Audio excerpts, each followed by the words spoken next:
Hi everybody, this video is just to go over week 3, what is coming up, the major assessments that we're doing this week. So on the announcements page you can download your task list, you can read through the little outline for this week, little tips on how to study and prepare for the exam. If you have not read through this yet, there's lots of resources, so there's just a little blip of what you could use. And then there's the tasks just written out. Note your exam 1 will open tomorrow, Tuesday at 8 a.m. and close Wednesday at midnight. Okay. Your lab practical will open Wednesday at 8 a.m. and close Thursday at midnight. So there is an overlap. Wednesday, the exam and practical overlap. So if you just want to knock them both out in one day, kind of do them back to back, you can do that. It is very possible, very, very accessible for you to do that. Or if you want to take the exam at 3 a.m. in the morning, the lab practical at 3 a.m. in the morning, you can do that as well. You have this entire time frame to be able to do it. Just make sure you get it in by the due date. Okay, let's jump into the lecture real quick, lecture folder. So in week 3, this is where you'll see this exam 1 folder. You've been able to see this for about a week already. The exam itself will appear up here at the top. So tomorrow morning when the exam opens, it'll be right up here at the top.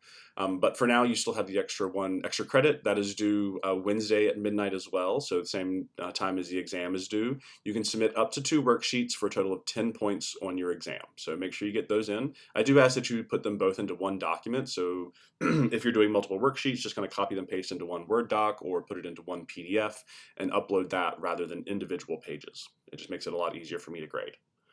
There's the study outline. Hopefully you've been filling that out and using that. And then these exam review videos and PowerPoints. Remember, these are not complete resources, but they will help you.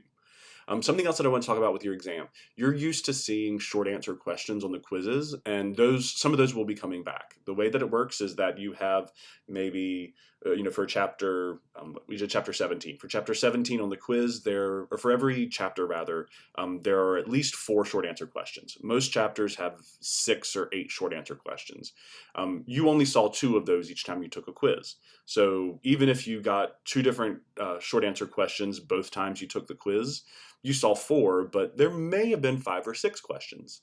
So on the test, I basically take all of those possible short answer questions from all of the chapters and just pull 8 from those. So on your exam, you'll have, I think it's 24 multiple choice questions or 28 multiple choice questions.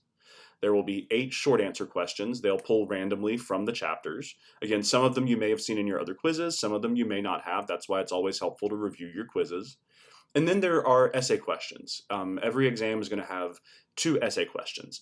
You will be given 3 prompts, but you only have to write 2. And it does say that on the essay question when you look at the text of it. It will say only pick 2 out of 3 choices. So short answer questions, you have to answer all 8 of them, but the essay questions, you only have to answer 2 of the 3. That third one just will not count against you. You can put NA in there if you want to. But I wanted to just briefly talk about how the exam is going to be structured. So that way you have multiple choice questions, short answer questions, some you may have seen before, some that might be new, and then essay questions as well. And then just jumping ahead not that far because it's week 3 of 8 here, but the final exam is going to take short answer and essay questions on the exams and combine those and pull those. So for this exam, I think there are 6 or 7 possible essay questions, and you'll only see 3 of them. On the final exam, you might see one of those same 3, or you might see a different one. That's how my exams work. You're going to get random pools of questions. Hopefully some you've seen before, some you may not have. But that's your exam. Also in week 3, you have chapter 21. This is a pretty short chapter. This is the lymphatics chapter. Notice that it's only 27 minutes, so it's not too bad. There's standard stuff. There's the notes. There's the worksheet that's going to be due on the 2nd. That's this Thursday. There's the extra credit worksheet for this unit. And there's the quiz that is going to be due on Sunday. If we jump into lab, week 3, this is where you'll find your lab practical. So right now it's not showing up, but again, on Wednesday at 8 a.m., it will be here. This is where you'll be able to find your lab practical. Both the exam and the lab practical will use Proctorio to proctor. The lab practicals are usually around 50 questions.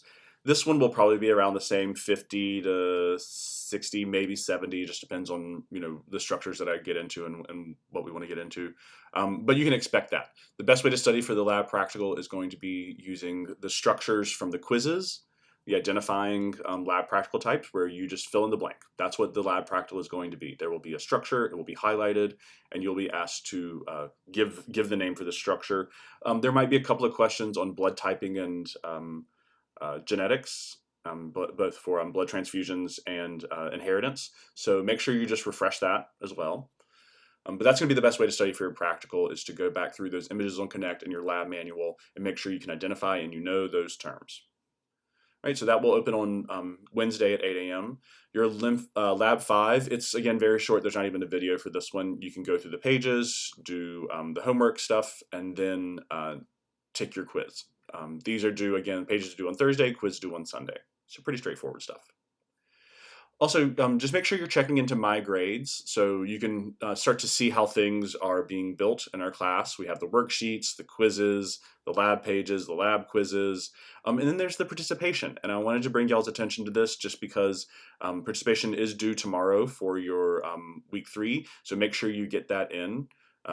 Participation itself is only worth about 5% of your total grade, but I think your quizzes are maybe worth 10%, your lecture quizzes.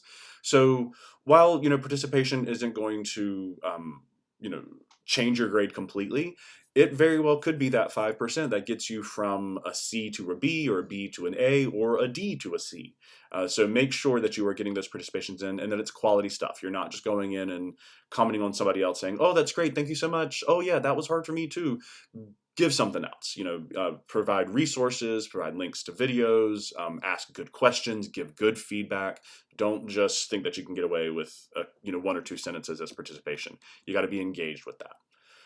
All right. Good luck with studying. If you need me, reach out to me. And if you have problems with your exam, email me as fast as you possibly can. Reach right out to me, and I'll try to be available as much as I can be.